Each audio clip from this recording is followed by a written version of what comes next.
Bonjour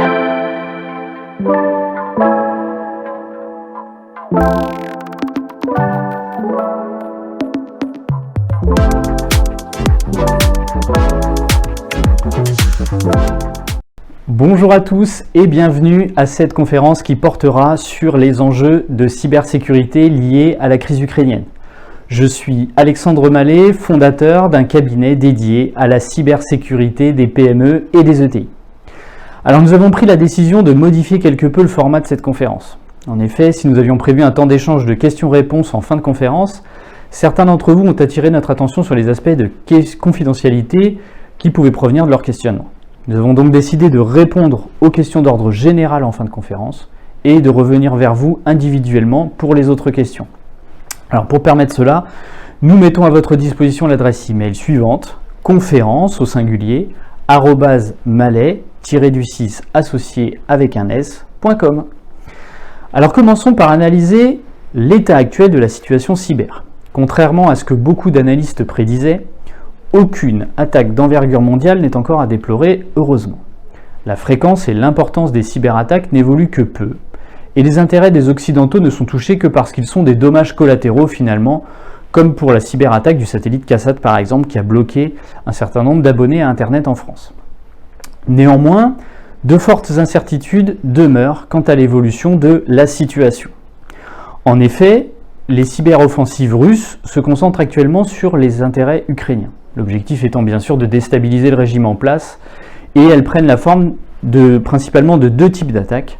La première attaque, c'est l'attaque déni de service, et la deuxième attaque, c'est l'attaque de type wiper. On reviendra un petit peu plus tard sur ces deux aspects-là. Aujourd'hui, ce qui interroge beaucoup les spécialistes, ce sont les raisons pour lesquelles en fait, il ne se passe strictement rien. Alors que chacun pensait que les Russes disposaient d'une cyberarmée prête à paralyser le monde, en fait, il ne se passe rien, comme je viens de le dire. Et les analystes aujourd'hui se divisent à peu près en trois groupes.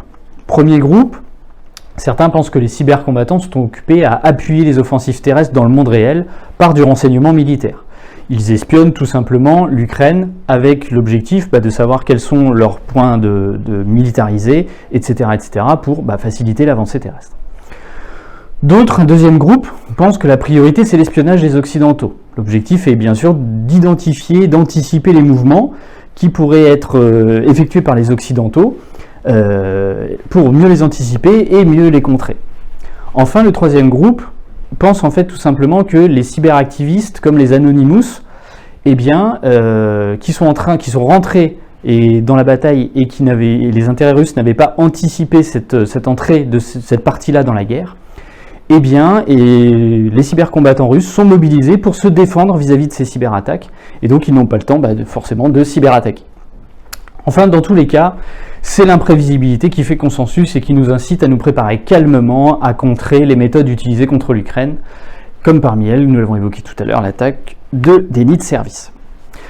Alors aujourd'hui, qu'est-ce qu'une attaque de type déni de service ? Allons-y sur la page. Grosso modo, ça consiste à envoyer une quantité importante de requêtes informatiques massives vers une seule et même cible. Ce sont les PC zombies ou des PC qui sont infectés ou des PC qui servent de relais, qui vont envoyer tout un tas de requêtes vers l'informatique et vers l'infrastructure informatique de la cible. Concrètement, c'est un peu comme si un assaillant envoyait 300 000 faux camions de marchandises aux portes de votre structure. Il vous serait incapable de réceptionner convenablement le camion contenant la marchandise légitime avec tous ces camions qui se présenteraient en même temps. Alors qui est concerné par cette attaque ? En premier lieu, les structures qui disposent d'une notoriété importante et qui génèrent un chiffre d'affaires important via leur site internet. En second lieu, les entreprises qui utilisent le cloud. C'est en effet une cible de choix pour les assaillants qui, s'ils parviennent à leur fin, impactent d'un seul coup tous les clients de ce fameux cloud. Enfin, de manière plus rare, mais impactant significativement l'entreprise visée, il est possible que les assaillants s'attaquent à la passerelle Internet de l'entreprise, la passerelle qui vous sert à faire des échanges avec vos partenaires, vos fournisseurs, vos clients, etc., envoyer des mails, etc. En fait, ce qu'ils vont faire, c'est qu'ils vont saturer le pare-feu, l'empêcher de jouer son rôle de filtrage. Ce type d'attaque dure en général moins de 24 heures, mais peut durer plusieurs semaines sans qu'on puisse en prédire la fin, et c'est ça qui est très problématique. Alors comment s'en protéger ? Première étape, protéger le site internet de l'entreprise, surtout s'il génère du chiffre d'affaires, ou qu'il est hébergé sur le même lien internet que celui dont vous vous servez pour travailler chaque jour. Alors pour se protéger ce fameux lien Internet, il suffit de contractualiser une offre de CDN ou Content Delivery Network. C'est un service qui va jouer les intermédiaires en fait entre votre site Internet et puis tous les visiteurs qui viennent, en créant non plus une seule porte d'entrée comme vous pouviez avoir avant, mais en ouvrant de multiples points d'entrée sur tout le globe et en y ajoutant des fonctionnalités de filtrage extrêmement puissantes qui vont permettre de filtrer ces requêtes d'ordinateurs zombies, etc., etc. Deuxième étape, sécuriser sa connexion Internet. En effet, les firewalls de nos entreprises ne sont pas dimensionnés pour traiter un nombre massif de requêtes. De surcroît, ils portent d'autres fonctionnalités qui seront également inopérantes en cas de surcharge. Le routage, l'analyse des paquets rentrants, la passerelle de sortie, etc., etc. Pour protéger ces équipements, nous conseillons à nos clients de placer en amont de leur firewall une couche de filtrage. L'objectif, en fait, c'est d'utiliser un vieil ordinateur pour filtrer et soulager le firewall habituel. Et nous conseillons également de se rapprocher de son fournisseur d'accès afin de savoir s'il dispose de procédures particulières en cas d'attaque, comme par exemple un numéro de téléphone à appeler ou un contrat particulier.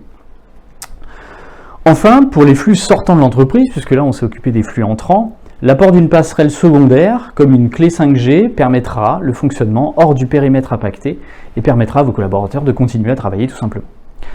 Si le problème venait à persister, malgré ces politiques de filtrage en amont et en aval, il est important de collecter en amont un maximum de logs, c'est-à-dire d'informations sur le pare-feu pour permettre de discriminer le trafic légitime. Et ensuite, il suffit de prendre contact avec votre fournisseur d'accès Internet et de lui envoyer ces informations pour lui permettre de l'aider à mitiger cette attaque. Et il laissera normalement passer une grande partie des requêtes légitimes tout en bloquant celles qui sont illégitimes. Deuxième question, deuxième type d'attaque, les attaques de type wiper. Alors les attaques de type wiper, c'est un virus tout simplement que vous recevez, ça peut être par mail ou par infiltration d'exploitation de vulnérabilité sur votre firewall ou votre infrastructure informatique. Vous cliquez dessus et puis en fait le virus va effacer tout simplement vos données, y compris les données de configuration, ce qui va vous empêcher en fait une restauration simple et rapide de votre informatique. Alors pour pallier cette approche, on peut activer trois leviers. Le premier levier consiste à cloisonner le réseau. Ainsi, si une partie est compromise, une partie de l'entreprise est compromise, eh bien l'ensemble de l'entreprise ne sera pas, elle, compromise et continuera à tourner, à fonctionner normalement. En second lieu, il faut pouvoir vous appuyer sur une sauvegarde fiable, c'est-à-dire une sauvegarde qui doit être réalisée en 3 exemplaires. Ces 3 exemplaires doivent être enregistrés sur 2 supports différents, dont un support sera externalisé sur un support froid, c'est-à-dire un support dont on pourra modifier le contenu après son écriture. Ainsi, cela vous permettra d'avoir une certaine fiabilité.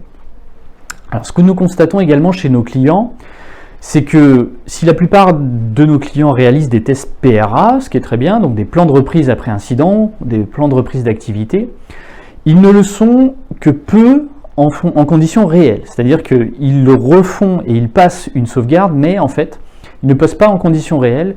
Et le jour où on a un souci, en fait, les conditions sont différentes parce que très souvent, ils se basent sur une infrastructure qui est déjà installée, déjà fonctionnelle. Ce qu'on va donc vous conseiller, en fait, c'est de réaliser des tests de remontée de cette sauvegarde, mais depuis une infrastructure totalement vierge de toute configuration, en fait, comme ce sera le cas si jamais ce fameux type de virus survient. Enfin, il est important que le périmètre des sauvegardes comprenne bien l'intégralité des actifs de leur configuration. On voit très souvent chez nos clients, en fait, des informaticiens qui ont oublié de sauvegarder les configurations et donc qui doivent tout reconfigurer, ce qui prend bien sûr un temps extrêmement important. Dernier conseil, plus vous augmentez la rétention et la fréquence de votre sauvegarde, et plus vous augmentez les chances qu'elle soit exploitable le jour J. C'est mathématique. Autre levier, qui finalement en contient 10, on va passer à la suite, je fais un peu vite. Tac. Donc autre levier qui finalement en contient 10, ce sont les 10 basiques, les règles élémentaires de cybersécurité. La première règle, c'est d'inventorier tous vos actifs et de les classer par ordre d'importance dans la chaîne de valeur. Chaque asset doit être protégé par un firewall et un antivirus si possible de dernière génération. Troisième point, l'annuaire, c'est-à-dire la véritable tour de contrôle de l'informatique, doit être impérativement sécurisé. 100% des cyberattaques impliquent l'annuaire. Il est donc important de particulièrement être attentif à sa cybersécurité. Enfin, quatrième point, la messagerie. C'est le principal vecteur de malware. Vous devez disposer de mécanismes de filtrage, antivirus, anti-spam. Si vous êtes chez des grands hébergeurs comme Gmail, Microsoft Office 365, normalement ces mécanismes sont inclus et très fiables. Ensuite, les comptes administrateurs doivent être sécurisés au maximum parce que évidemment les administrateurs ont des pouvoirs étendus sur votre réseau et donc si jamais un compte vient à être corrompu, eh bien l'assaillant aura l'accès à l'intégralité de votre réseau et ça posera d'importants problèmes de sécurité. De la même manière, il faut sécuriser les accès distants. Le télétravail a bouleversé nos usages depuis 3 ans. Eh bien, l'objectif maintenant, c'est de sécuriser les accès des gens qui travaillent à distance, si possible, par exemple, avec des connexions et des authentifications multifactorielles. Vous savez, c'est recevoir un petit SMS sur votre téléphone ou valider via une application que c'est bien vous qui cherchez à vous connecter avec votre mot de passe habituel. Enfin, très important également, vous devez former vos collaborateurs à reconnaître un piège cyber et à réagir en cas d'incident. La plupart des collaborateurs, en fait, ne savent tout simplement pas reconnaître des mails frauduleux et ne savent pas comment réagir quand ils y sont confrontés. Formez-les, c'est le gage d'une sécurité importante. Ensuite, nous vous conseillons une campagne massive de mise à jour ainsi qu'un plan de maintien. Alors, les mises à jour, il faut toujours placer un curseur, c'est toujours particulier. Il ne faut pas mettre à jour les dernières mises à jour fonctionnelles, par contre de sécurité oui, mais il faut toujours attendre un peu pour les mises à jour fonctionnelles de manière à ce qu'elles puissent mûrir et que vous n'essuyez pas les plâtres. Ensuite, il est important de mettre à jour vos éléments de sécurité dans leur intégralité. Il n'y a pas que les serveurs, il y a aussi les routeurs, les firewalls qui sont à mettre à jour sur ces éléments. Enfin, il est important d'externaliser ces logs. Vous savez, les logs, ce sont les informations qui sont générées, les informations d'activité que génère en fait chaque matériel informatique et qui décrit finalement ce qu'il fait. Ces descriptions, ce livre finalement de description, va vous permettre en cas de problème une investigation rapide en cas d'incident et donc l'identification de facto de remèdes rapides également. Nous vous conseillons également de contractualiser une assurance cyber. Ces éléments sont sujets à des évolutions majeures en ce moment. Et c'est pour ça que j'ai demandé au cabinet Servir de venir nous faire part de son expertise, et plus particulièrement à Monsieur Michiel, afin qu'il nous éclaire. Et je vous demande quelques instants, le temps de l'équiper. Dans 10 secondes, ce sera bon. A tout de suite.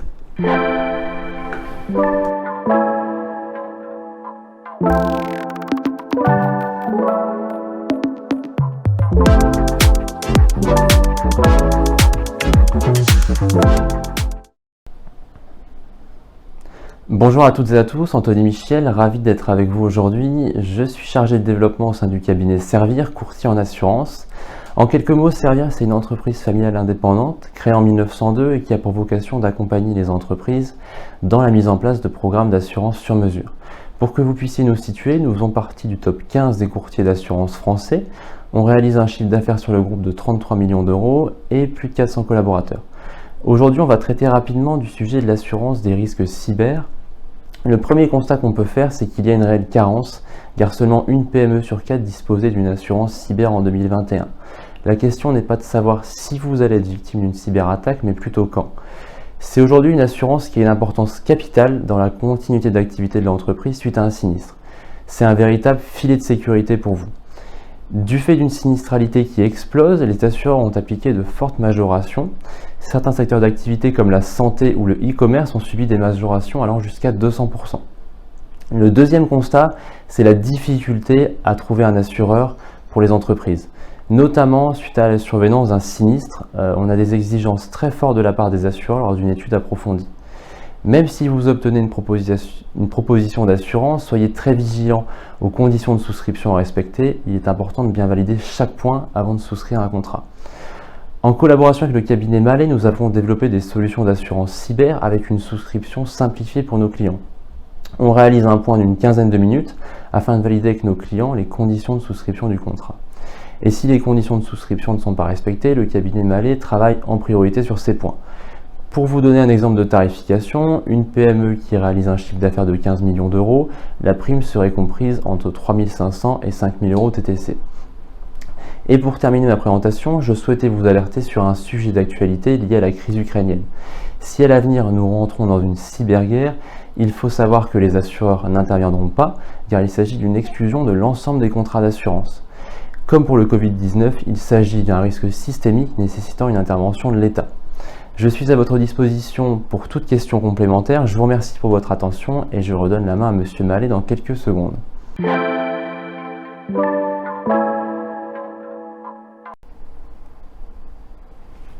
Alors nous sommes de retour. Alors avant de clôturer cette conférence, je vous propose d'aborder un sujet sur lequel beaucoup de nos clients nous ont sollicité. C'est le fameux sujet: doit-on conserver des logiciels dont les éditeurs sont liés de près ou de loin à des technologies russes?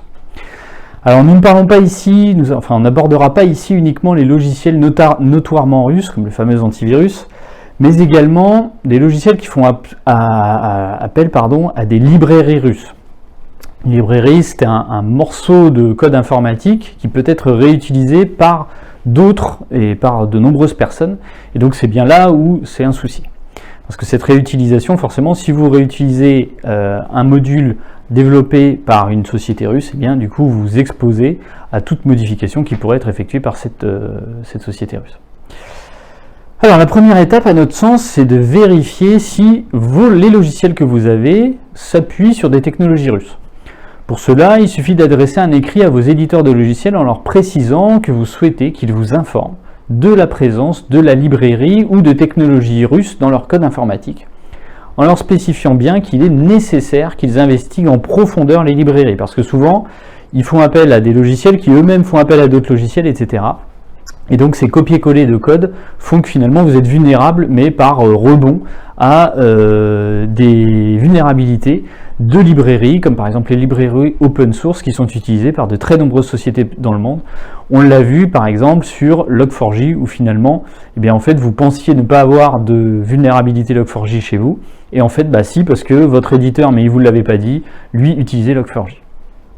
Alors ensuite, une fois que les éditeurs seront revenus vers vous pour vous dire est-ce qu'ils ont ou pas utilisé des modules d'origine russe, eh bien, vous pourrez mieux évaluer votre exposition à d'éventuels problèmes qui pourraient survenir.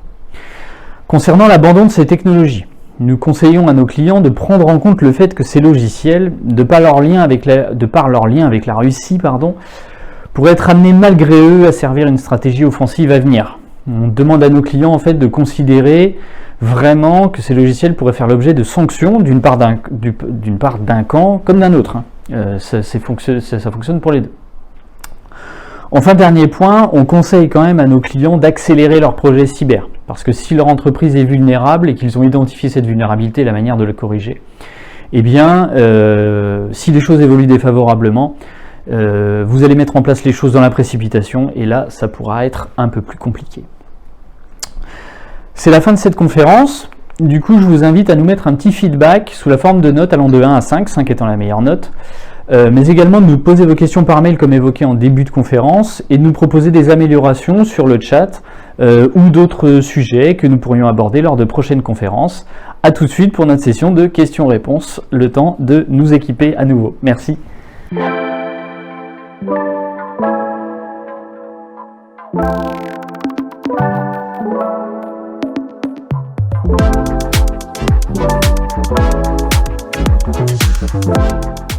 Alors sur le chat, on nous pose la question: comment les choses peuvent-elles évoluer? En fait, personne ne le sait. Aujourd'hui, comme on l'a vu tout à l'heure, il y a pas mal d'hypothèses, il y a beaucoup d'hypothèses sur la table. Et donc aujourd'hui, ce serait fort présomptueux que de donner une réponse et être capable de vous dire en fait, il va se passer telle chose ou telle chose. Tous les analystes prédisaient qu'il y aurait des cyberattaques à destination des Occidentaux. Et en fait, il se passe quasiment rien dans les faits. Donc on verra comment les choses évoluent. C'est pour ça qu'il faut se préparer. En fait, il faut tout simplement être à l'écoute de la situation et de ce qui se passe. Et puis en fonction de ce qui se passe, anticiper le plus possible ce qui pourrait être transposé vers nos entreprises. Mais malheureusement, il n'y a pas vraiment de questions, il n'y a pas vraiment de réponse à votre question. Deuxième question sur le chat. Doit-on sauvegarder les postes de travail? Très bonne question aussi. Alors les postes de travail, en fait, c'est ce qui représente le plus, ce qui représente une bonne partie du travail, c'est pas le plus, mais ça représente une bonne partie du travail quand il y a un souci. Pourquoi? Parce que dans une entreprise, quand vous avez 160 postes de travail à réinstaller, eh bien, il faut industrialiser les choses. Et c'est d'ailleurs davantage sur ce genre d'approche qu'on va orienter nos clients, pardon. Grosso modo, vous avez un souci, il vaut mieux être en capacité de industrialiser la réinstallation de tous les postes plutôt que de les sauvegarder. Parce que s'il y a un souci en fait sur le poste qui a été enregistré dans la sauvegarde, eh bien, vous allez restaurer le poste en version corrompue. Et donc, forcément, il va falloir tâtonner dans la remontée de la sauvegarde pour trouver un poste qui est sain. Et ensuite, pareil, vous allez remonter une sauvegarde qui n'est pas vaccinée finalement. Donc, en fait, dès qu'elle remontera sur le réseau, elle va se faire réinfecter et vous allez, comme ça, ne pas pouvoir avancer. Donc nous, ce qu'on conseille à nos clients, en fait, c'est de préparer une industrialisation de master avec, par exemple, une infrastructure serveur en dehors du réseau local, avec une image de poste de travail avec déjà vos logiciels présents dessus, ou une image de secours, on va dire. Et puis derrière, vous allez pouvoir en fait y mettre un switch 10 gigabits et vous allez pouvoir réindustrialiser la réinstallation de vos logiciels avec des logiciels comme Microsoft Deployment Tools ou SCCM ou d'autres éléments, des Ghosts ou la technologie qui vous va bien. L'essentiel en fait c'est 1. J'ai mon image, 2. Je vaccine, 3. Je déploie cette image vaccinée en mode industriel et ça me permet d'aller plus vite dans ma remontée des postes de travail. Et donc la sauvegarde, finalement, c'est pas vraiment ce qu'on conseillerait à nos clients. Troisième question, combien coûte un CDN? Alors le Content Delivery Network, en fait, comme d'habitude, ça dépend de du nombre de visiteurs que vous avez, de l'étendue de votre site internet. On n'a pas un CDN pour des sites de premier plan, Amazon, Leroy Merlin, Auchan. On n'utilise pas les mêmes technologies, c'est pas la même force de frappe que pour le site internet d'une PME qui reçoit une centaine, peut-être un petit millier de visiteurs par jour. Donc en fait les prix, donc le prix du CDN ça commence à peu près 20 €, il me semble, pour les plus petits sites internet. Vous avez déjà des acteurs de premier plan pour ce prix là, comme Cloudflare qui est un des numéros 1. Vous avez des acteurs comme Akamai qui proposent aussi des petits forfaits pour des PME, c'est plutôt adapté. Et après, ça va monter jusqu'à une centaine, un millier d'euros. Et puis ça dépend aussi des fonctionnalités que vous souhaitez. Nous, ce qu'on cherche, c'est à créer plusieurs points d'entrée et puis à filtrer ces points d'entrée pour ne jamais congestionner finalement le point unique de rassemblement de tous les visiteurs. Donc, vous voyez, c'est pas si cher que ça, une bonne vingtaine d'euros, et vous avez déjà un bon petit niveau de sécurité qui fera que vous sentirez rien ou presque rien pour une attaque DDoS d'envergure moyenne. Voilà. Ensuite, troisième question, le bon curseur pour cloisonner le réseau. C'est-à-dire, je suppute que votre question est de dire est-ce que je fais beaucoup de petites cloisons ou des grosses? Alors on connaît tous les grosses cloisonnements de type DMZ dans lesquels on met les services qu'on va mettre à disposition de l'extérieur et qu'on héberge chez nous. Donc ça c'est le classique DMZ, zone internet et zone réseau interne de l'entreprise. Donc on est bien d'accord que vous ne devez pas avoir de lien entre la DMZ et la zone de votre entreprise sans passer par un filtrage de firewall. C'est indispensable, mais ce qui va sans dire va bien en le disant, comme on dit. Et donc derrière, vous pouvez au sein de votre réseau interne d'entreprise, voire au sein de votre DMZ, cloisonner en fonction, ça peut être en fonction du service que vous délivrez à l'intérieur de votre DMZ. Vous pouvez mettre par exemple le site web, puis la partie fournisseur, puis la partie client. Ça vous permettra, s'il y a une partie fournisseur qui est corrompue parce que vous avez des échanges avec un fournisseur qui lui-même est corrompu, ça va vous permettre de cantonner l'attaque ici. Et derrière, ça va vous permettre, de scinder l'infrastructure et donc de ne pas contaminer le reste des éléments. Ensuite, sur la partie plutôt interne, vous pouvez faire deux approches. Une approche simple, on va dire par service. Si la compta ils ont reçu un email et qu'ils sont contaminés, eh bien du coup ils seront tout seuls à ne pas pouvoir travailler, les autres services vont continuer à travailler. C'est pas forcément l'approche qu'on conseille. L'approche qu'on conseille, c'est plutôt de déterminer sa chaîne de valeur, c'est-à-dire les actifs, les éléments informatiques qui vont vous permettre en fait de livrer votre valeur ajoutée de manière vraiment indispensable. C'est j'ai besoin de mon ERP pour enregistrer ma commande. Ensuite, mon ERP il envoie ça à mon Warehouse Management System. Donc du coup, il me faut ce serveur-là, et puis il me faut 3-4 postes pour pouvoir piloter ces éléments. C'est vraiment on va dire, le cœur de confiance. Et du coup, ce cœur de confiance-là, eh bien, ça doit être le strict minimum que je dois pouvoir remonter. Donc lui, je vais vraiment mettre une périmètre de protection supplémentaire autour de ce périmètre, de manière à ce que si jamais le reste de la protection, enfin le reste du réseau est contaminé, j'ai toujours mon périmètre un peu durci qui va empêcher toute contamination de mon cœur de confiance. Ensuite, vous avez parlé d'antivirus nouvelle génération. Alors les antivirus, oui, donc j'imagine que votre question c'est quelle est la différence avec un antivirus d'ancienne génération. Un antivirus de nouvelle génération va analyser plus le comportement de tel ou tel programme, de tel ou tel ordinateur. Grosso modo, comment ça fonctionnait avant un antivirus? On avait une base virale qui était mise à jour le plus régulièrement possible, et en fonction de ce que le logiciel antivirus scannait, il cherchait à mettre en relation sa base virale et le virus qui pouvait être potentiellement sur votre ordinateur, et si ça matchait, et tout de suite, tac, il disait il y a un virus, clac, il le bloquait, il le mettait en quarantaine, voire il supprimait le fichier. Ça c'était avant. Maintenant, c'est un petit peu différent. C'est pas un petit peu différent, c'est bien différent, le paradigme est différent. En fait, vous installez ce qu'on appelle un EDR ou un antivirus de nouvelle génération, et lui va surveiller le comportement des programmes et le comportement de votre ordinateur par rapport à vos habitudes ou par rapport à des règles qu'il aura prédéfinies ou qui seront prédéfinies en amont dans sa configuration.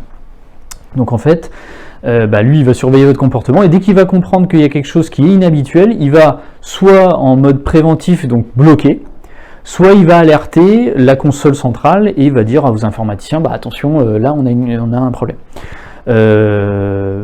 Pour vous donner un exemple, en fait, si l'EDR voit un nombre de modifications de fichiers beaucoup trop élevé, en fait pour lui ça va lui mettre la puce à l'oreille, et clac, il va empêcher toute nouvelle modification de fichiers parce qu'il va se dire c'est peut-être un cryptolocker. Ça c'est le mode préventif, et puis après il y a le mode curatif où il va laisser les choses se faire, mais il va alerter selon la procédure que vous avez fait.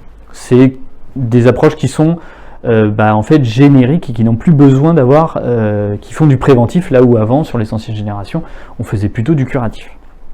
Voilà. Autre question, j'ai essayé d'externaliser mes logs et ça m'a coûté très cher. Oui, comme à beaucoup. Alors effectivement, l'externalisation de logs c'est un gros projet, mais en général, ça permet quand même de remonter de manière beaucoup plus rapide et d'investiguer de manière beaucoup plus rapide ce qui se passe sur votre réseau. En fait, qu'est-ce qui se passe? Le jour où vous n'avez plus rien, où vous avez un souci, déjà c'est la panique à tous les étages, parce qu'il n'y a plus rien qui marche en général, ou en tout cas une grosse partie du système d'information qui ne fonctionne plus. Et donc, la première étape, en fait, c'est toujours d'identifier ce qui se passe. Vous ne savez pas si c'est un virus de type wiper, comme on a évoqué tout à l'heure, vous ne savez pas si c'est un cryptolocker qui était la grosse vague du moment, vous ne savez pas ce qui se passe. Et même si vous identifiez que c'est un cryptolocker assez rapidement ou un wiper assez rapidement, vous ne savez pas quelle technologie, en fait, quel code informatique est utilisé. Et donc, c'est hyper compliqué, en fait, d'identifier de manière fiable quelle est la technologie utilisée, et donc d'y mettre derrière une réponse technique qui permet de soit empêcher que ça continue de se répandre, soit y trouver quelque part un vaccin pour derrière pouvoir reprendre la production assez vite. Donc en fait, c'est assez compliqué ces éléments. Pardon pour ce petit problème technique. Donc on revient à la question sur l'échange des logs, le stockage des logs. Donc il n'y a pas besoin d'avoir quelque chose d'hyper fiable et vous n'avez pas besoin de le stocker sur votre SAN ou votre NAS qui fait 4 Tera avec des SSD partout et qui coûte très cher. Prenez un serveur réformé, mettez-le dans un coin, c'est pas grave si ça casse. Les logs, on en a besoin que de manière à l'instant T où il y a un problème. Le reste du temps, il y a un problème, si ça casse, on a perdu les logs, c'est pas grave. Donc ne les externalisez pas sur le cloud, c'est très coûteux. Ne les mettez pas sur votre production, c'est trop coûteux également, mais le serveur que vous pensiez mettre à la poubelle, vous lui achetez des disques dans le commerce très classique, vous les branchez et vous mettez les éléments à se déverser là-dessus, et déjà ça vous coûtera moins cher. Premier levier. Deuxième levier pour réduire les coûts, en fait, sélectionnez les logs que vous envoyez. On n'a pas besoin des logs des postes de travail, ou en tout cas on a besoin que certains. Prenez les logs de l'antivirus, prenez les logs du firewall, prenez les logs du serveur Active Directory, et déjà vous avez ces trois-là, et déjà c'est déjà pas mal. Et gardez, on va dire, le mieux c'est de garder 6 mois. Si vous gardez déjà 3 mois ou 1 mois, c'est déjà pas mal. Et c'est déjà intéressant à exploiter. Ça permet de remonter plus vite l'infrastructure. Enfin, dernière question, parce qu'après on risque d'être pris par le temps, je ne sais pas quelle heure il est. Vous avez parlé de filtrage en amont pour soulager le firewall. Alors ça, c'est un petit montage qu'on a proposé chez nos clients, qui est à peu près du même ordre en fait que l'externalisation des logs. On sait tous que la cyber, ça peut coûter très cher et que les entreprises, on a bien d'autres investissements à faire. Donc pour en fait éviter ça, on va toujours utiliser ces fameux serveurs réformés. Dans nos entreprises, au bout de 5 ans ou plus, on renouvelle le matériel informatique, et l'ancien, soit on l'a pris en location, donc le broker le reprend, soit on ne sait pas quoi en faire. Et bien tout simplement, en fait, gardez vos anciens serveurs, donc, et mettez-les sur des choses qui ne sont pas critiques. Par exemple, cette fonctionnalité de fameux filtrage pour les DDoS. Pardon. Grosso modo, vous prenez un ancien serveur, par exemple un hyperviseur avec une belle puissance de calcul, vous y installez une distribution open source comme un pfSense par exemple, et vous activez sur le pfSense la fonctionnalité de filtrage DDoS. C'est vraiment du clic-clic, vous avez des tutos sur internet, et derrière, en fait, vous allez pouvoir tout simplement exploiter cette puissance à la demande quand vous avez envie. Et donc, en fait, vous allez tout simplement brancher le câble quand vous avez besoin, et vous allez allumer le serveur, et puis là, ça va marcher. De toute façon, ça ne marchait plus, votre firewall était complètement saturé. Donc, en temps normal, vous laissez votre firewall faire son boulot, et si jamais il y a un problème, et du coup, vous mettez en service ces éléments-là, vous branchez les deux cartes réseau. Il n'y a pas besoin d'une RAM folle, il y a besoin de 16 Go de RAM. Par contre, il y a besoin d'un gros processeur parce que lui va traiter et analyser les requêtes. Et puis, de cette manière-là, en fait, vous allez pouvoir soulager votre firewall, comme on l'a dit tout à l'heure, et vous allez finalement réutiliser du matériel, et vous n'allez pas avoir besoin de réinvestir totalement. Et puis, à la fin de l'attaque, vous débranchez, vous remettez en mode normal, et puis vous serez tranquille. Grosso modo, vous avez quoi? Le firewall à reconfigurer sa nouvelle passerelle. Le nouveau firewall, vous le préconfigurez, vous faites un petit test en amont, parce que quand ce sera la panique, ce ne sera pas la peine. Et puis, du coup, vous n'aurez plus qu'à faire du plug and play. Je vais peut-être passer la main à Monsieur Michel pour quelques questions d'ordre cyber.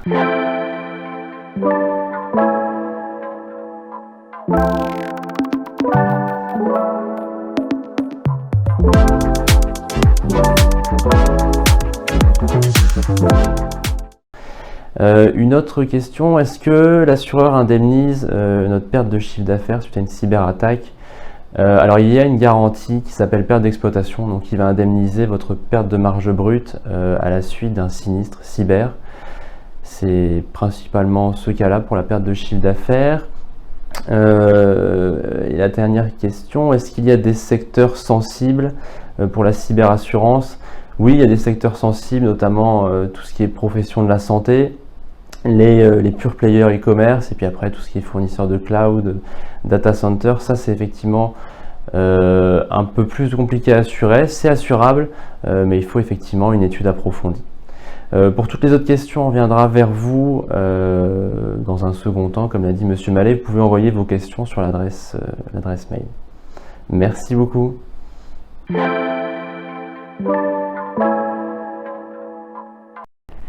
C'est la fin de cet échange et de cette conférence. Nous reviendrons vers chacun d'entre vous concernant vos questions si nous n'y avons pas encore répondu. Nous vous remercions de nous avoir suivis et à très bientôt pour la prochaine conférence.